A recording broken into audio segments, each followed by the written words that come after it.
महावितरणचा जो भोंगळ कारभार आहे त्याच्या निषेधार्थ शिवसेना उद्धव बाळासाहेब ठाकरे पक्षाच्या वतीनं आम्ही स्थानिक म्हणजे शिवसेना शहरप्रमुख शरद पाटील साहेब, आमच्या महिला आघाडीच्या शहर संघटिका माळी मॅडम आणि सर्व उपशहर संघटिका उपशहरप्रमुख यांचं एक शिष्टमंडळ इथले कार्यकारी अभियंता बोडके साहेब आणि इतर सर्व अधिकाऱ्यांना भेटलो आहे आणि या भोंगळ कारभाराचा सगळा पाडा त्यांच्यासमोर मांडलेला आहे।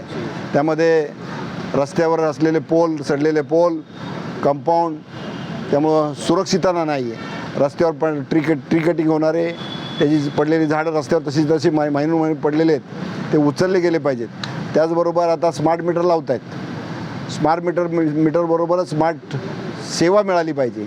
लोकांची लाईट गेल्यानंतर 24 तास लाईट येत नाही, लोक तक्रारी करतात, तेव्हा स्टाफ नसतो आणि ह्या सर्व समस्याचा पाडा त्यांच्यासमोर मांडलेला आहे। 1 महिन्याच्या आतमध्ये जर याच्यामध्ये सर्व सुधारणा नाही झाली, मग सेवेमध्ये असेल, मेंटेनन्समध्ये असेल आणि पाण्याच्या वेळेस लाईट जाते, त्यामुळे ती होता कामा नये।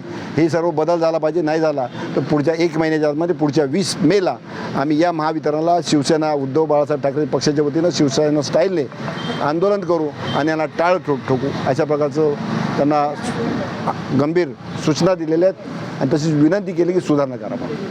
मी याच्यामध्ये नक्कीच फरक होईल आणि RDSS स्कीमच्या माध्यमातून सर्व सुधारणा होईल अशा प्रकारचं आश्वासन त्यांनी दिलेलं आहे। नाही झाल्यास 20 मेला सर्व कल्याणवासी आणि तयार राहा, प्रचंड मोर्चा इथं आणून यांना टाळ ठोकायची। धन्यवाद। जय हिंद, जय महाराष्ट्र। शिवसेना जिंदाबाद, शिवसेना जिंदाबाद।